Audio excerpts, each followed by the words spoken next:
Em agosto de 1945, os Estados Unidos da América lançam 2 bombas atómicas sobre as cidades japonesas de Hiroshima e Nagasaki. Foram as primeiras e, felizmente, até hoje, as únicas bombas atómicas utilizadas num conflito bélico e sobre alvos civis. Mas estas bombas vão também marcar o final da Segunda Guerra Mundial. No continente europeu, a guerra havia terminado já em maio. Mas agora, com o lançamento destas bombas, a guerra no Pacífico iria também terminar com a rendição do Japão. Terminava a Segunda Guerra Mundial, mas estas bombas davam também início a um outro conflito, a uma outra guerra que iria durar quase durante 50 anos. A Guerra Fria. Uma guerra entre as 2 potências que saíram do grande conflito mundial, os Estados Unidos e a União Soviética. Iremos assistir, a partir daí, a uma corrida aos armamentos, nomeadamente ao desenvolvimento do arsenal nuclear. Durante os anos seguintes, e particularmente durante a década de 50, vão-se multiplicando os ensaios nucleares em terra, nos desertos, no oceano, nos atóis, até no espaço. Mas Estados Unidos, União Soviética e outras potências nucleares vão percebendo dos perigos, das radiações resultantes desses ensaios. E por isso, em 1961, vão chegar a um acordo. A partir daí, os ensaios nucleares passarão a ser subterrâneos. É mais seguro, mas é mais difícil, nesta Guerra Fria, de controlar agora os ensaios do inimigo. Adensa-se a espionagem, a Guerra Fria. E é neste contexto que, no início da década de 60, o Porto se vê envolvido na Guerra Fria. Como? Porquê? Onde? São essas perguntas que vos iremos responder nos próximos minutos. E começamos já pela última. Onde? Na Serra do Pilar.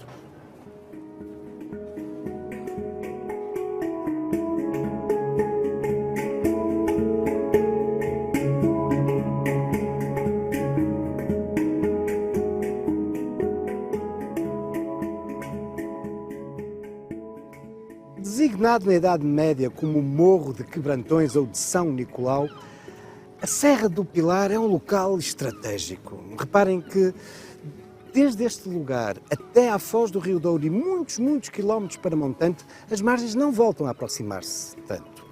A sua atual designação, Serra do Pilar, resulta da construção, no século XVI, daquele extenso mosteiro, o Mosteiro de Santo Agostinho, os frades crúzios que vêm de Grijó e aqui se instalam, e que no século XVII, fruto daquilo que é o domínio filipino ou a união dinástica com a Espanha, vão adotar aqui uma devoção mariana muito própria e muito popular em Espanha.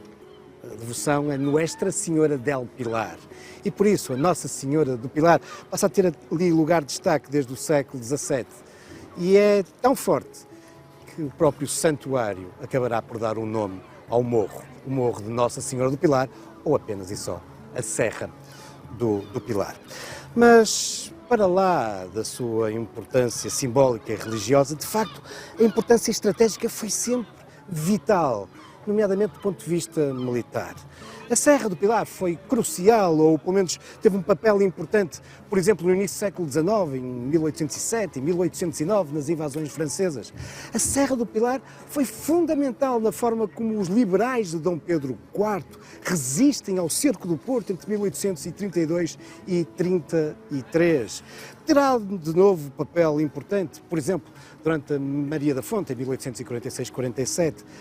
A Serra do Pilar será um ponto estratégico para a ditadura militar bombardear a cidade do Porto. Na revolta republicana contra a ditadura em fevereiro de 1927.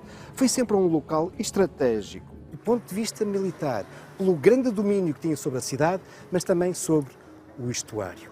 E por isso, foi também um local escolhido para aqui instalar uma curiosa estrutura científica.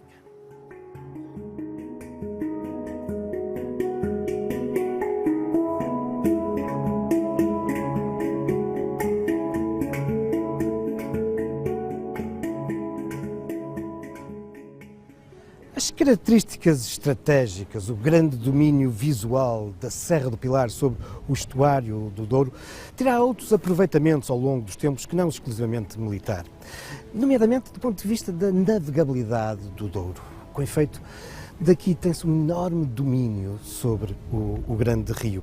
Isso torna-se evidente no século XIX, quando a burguesia comercial da cidade investe num conjunto de estruturas para garantir uma maior segurança e uma maior qualidade da navegabilidade e na atividade comercial fluvial. Surgem então uma série de novos cais, docas, esportes, postos semafóricos, marcas e balizas na paisagem, tudo para garantir essa navegabilidade em segurança. Mas há outra coisa que preocupa os comerciantes do Porto. Avidamente consultam todos os dias os jornais da cidade para consultar, entre outras coisas, as previsões meteorológicas. Era importante perceber se o estado do tempo poderia condicionar a chegada ou a partida das embarcações. E, de algum modo, para responder a estas preocupações, em 1854 é criado aqui, na Serra do Pilar, um posto anexo ao Observatório Meteorológico do Infante Dom Luís de Lisboa. Agora, são possíveis fazer leituras muito mais precisas das condições meteorológicas aqui, no Porto e no estuário do rio. Uma estrutura, um posto meteorológico, que se irá alicerçar nos anos seguintes e acabará por dar origem, já no final do século XIX, a uma estrutura muito mais ambiciosa.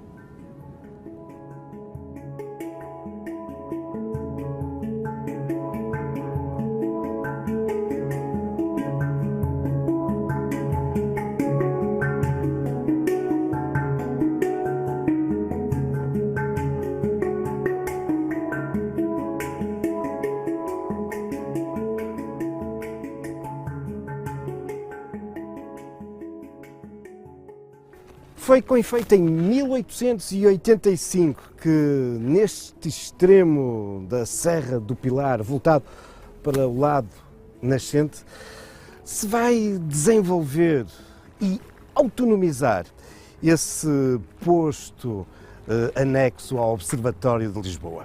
Nascia assim o posto meteorológico e casa magnética da cidade do Porto. O atual imóvel é herdeiro dessa primeira estrutura, mas resulta já de alterações que foi registando ao longo dos tempos, nomeadamente no início da década de 30 do século XX.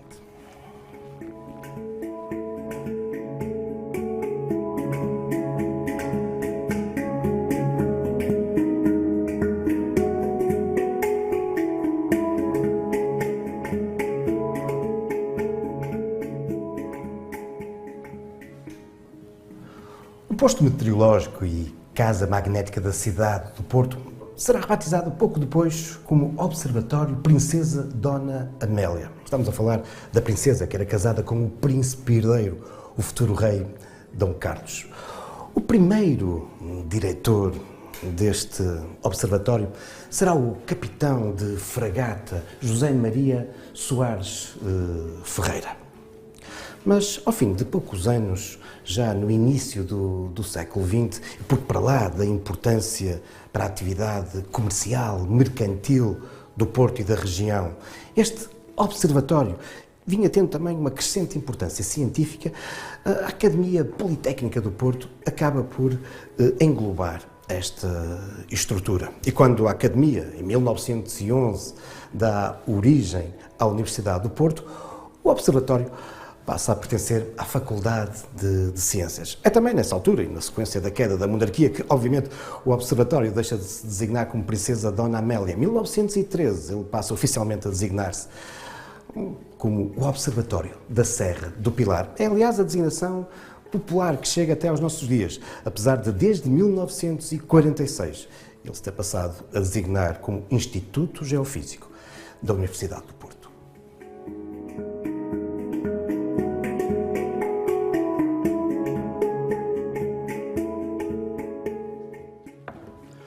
O Instituto de Geofísica da Universidade do Porto, juntamente com o Instituto de Geofísica Infante Dom Luís, em Lisboa, são os únicos que há mais de 100 anos vêm registando o clima no nosso país. Mas, para lá desta componente de registro meteorológico, o Instituto de Geofísica da Universidade do Porto possui um conjunto de outras e diversificadas valências, nomeadamente na área da formação. Aqui têm lugar cursos de graduação e de pós-graduação. O Instituto que faz parte da Rede Meteorológica Nacional. Há mais de 100 anos que aqui são medidos os valores da temperatura do ar, a temperatura da relva, a pressão, a umidade, a precipitação, a velocidade do vento, a nebulosidade, as horas de insolação e um conjunto de outros valores. E para isso, ao longo destes mais de 100 anos, o Instituto socorreu-se de um conjunto notável de interessantíssimos objetos científicos que acabam por constituir hoje outra das valências do Instituto Geofísico da Universidade do Porto. A sua valência patrimonial, museológica, com objetos como, por exemplo, esta calculadora complexa dos finais do século XIX, ou este anemógrafo, um engenhoso aparelho cujo pêndulo fazia com que, ao longo do dia, a folha de registro fosse correndo,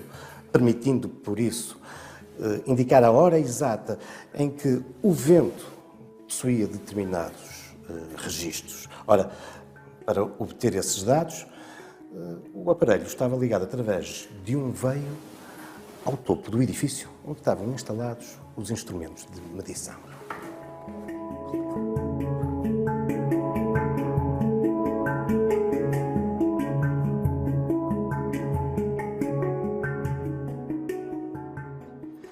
Embora nos nossos dias grande parte dos equipamentos hoje automáticos se encontrem em estações localizadas nos jardins que envolvem o edifício do observatório, a verdade é que alguns dos antigos equipamentos localizados aqui na cobertura do imóvel se encontram ainda em funcionamento e continuam a enviar os seus dados para serem registados, antigamente através daqueles veios mecânicos que entravam dentro do edifício. Hoje, através de outros sistemas bem mais modernos de registro.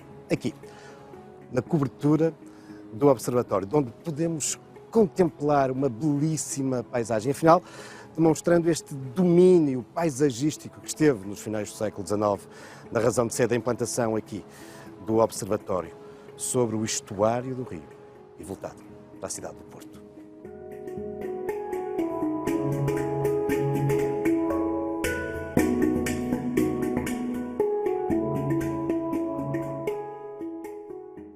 São milhares e milhares de registros obtidos ao longo de mais de 100 anos, relativamente ao estado do ar, às temperaturas, ao vento. Registros que durante décadas eram feitos manualmente, não como hoje, do ponto de vista informático, automático. Ao longo do dia, diferentes horas, os técnicos do Instituto iam aqui passando e registando nestes livros, que por isso são um manancial de enorme importância para a investigação científica, para conhecermos como tem evoluído o clima no nosso país. São também de enorme importância para a história. Aqui conseguimos estabelecer longos períodos e qual o impacto, por exemplo, que o clima teve nas produções agrícolas ou noutras áreas. Mas são também registros muito interessantes para a microhistória. Por exemplo, 1 de fevereiro de 1965. Hoje, depois de consultar este livro, já sei que no dia em que eu nasci, o tempo estava encoberto. Havia uma forte ondulação no mar, vinda de noroeste. São registros anónimos, sistemáticos, mas, por vezes, podemos ser surpreendidos. Por exemplo, no registro mostramos aqui o registro do dia 25 de abril de 1974. No meio de todos estes registros numéricos, nesse dia, o técnico do Instituto não resistiu e, além de todos os registros habituais, escreveu também Revolução, Liberdade.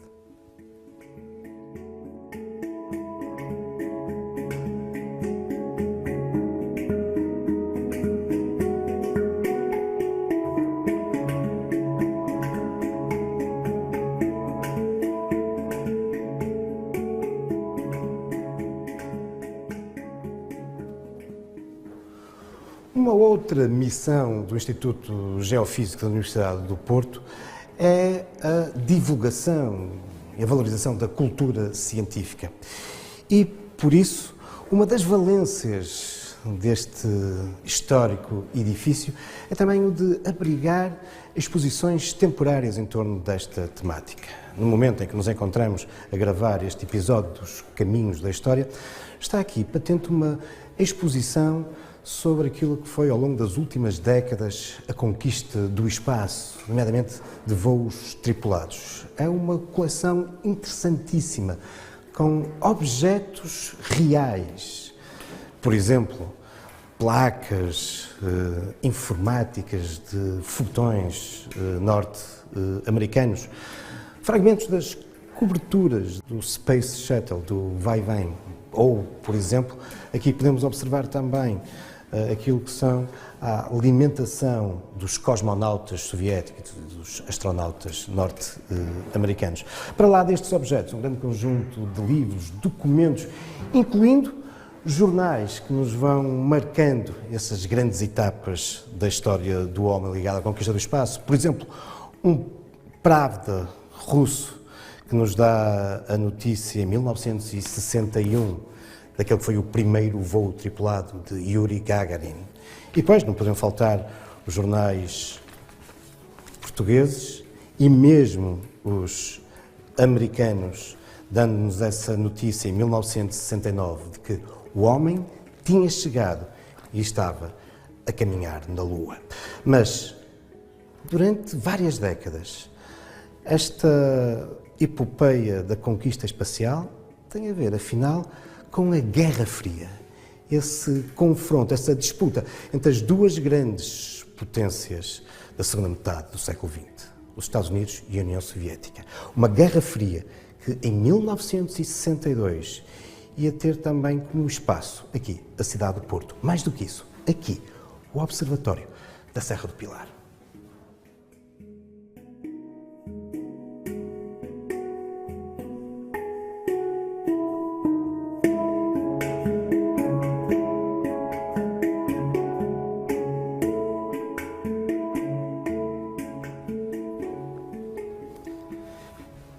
Em 1960, os Estados Unidos da América lançam um programa internacional que visa poderem controlar as explosões nucleares dos ensaios dos soviéticos.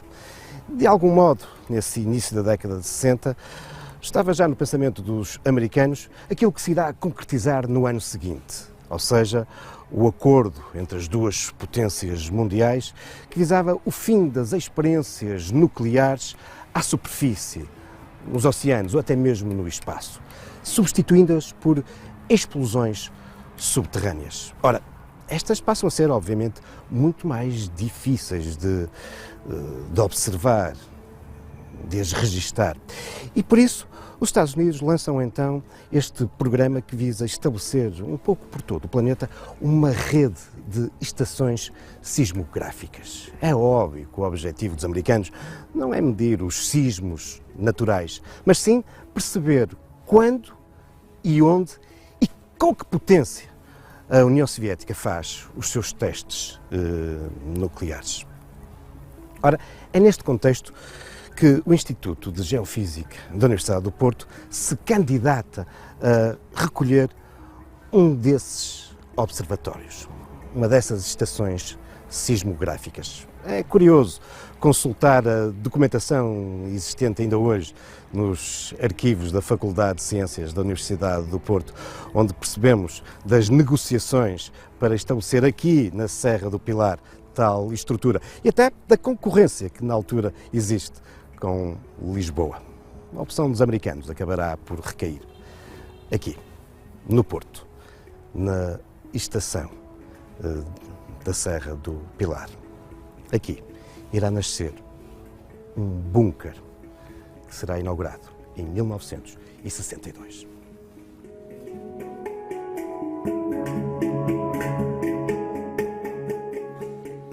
Até ao final da Guerra Fria, até à queda do Muro de Berlim, até 1993, todos os dias, durante mais de 30 anos, os técnicos do Instituto de Geofísica da Universidade do Porto entregavam na Embaixada dos Estados Unidos as leituras do sismógrafo.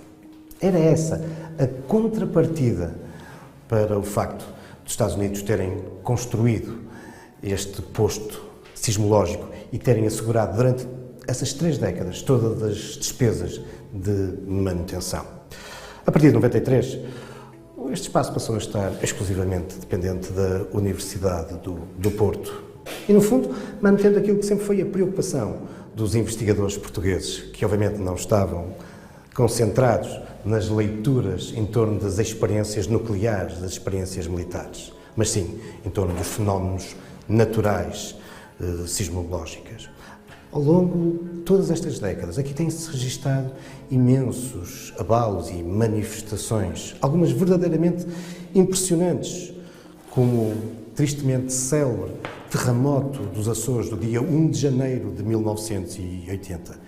É, de facto, impressionante o registro que esta estação sismológica nos deixou deste abalo sísmico. Um equipamento que continua em elaboração, embora nos nossos dias já não faça o registro nestas folhas, mas sim num outro tipo de suporte. Há já alguns anos que o suporte do registro da atividade sismológica é feito aqui através de computador. E os registros aqui chegam praticamente de imediato, como aconteceu no início de 2017, com o abalo sísmico de Porto de Mós, ou ao fim de poucos minutos, como o abalo sísmico, também relativamente recente, de Itália. Outras vezes, no entanto, chegam a demorar mais de 20 minutos, como é o caso do abalo sísmico da Nova Zelândia. Mas é muito interessante ir acompanhando no dia-a-dia, hora a hora, a atividade sismológica na cidade do Porto. É isso que nós podemos ver aqui. Cada uma destas linhas corresponde a uma das 24 horas do dia. E a cidade mexe verdadeiramente, como podemos aqui observar.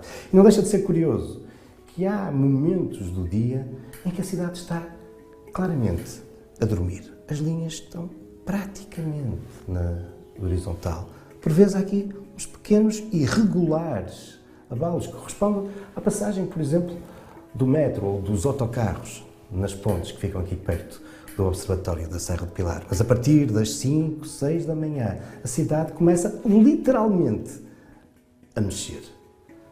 Uma cidade repleta de atividade. Também de outros factos, de algumas lendas, de futuros caminhos da história.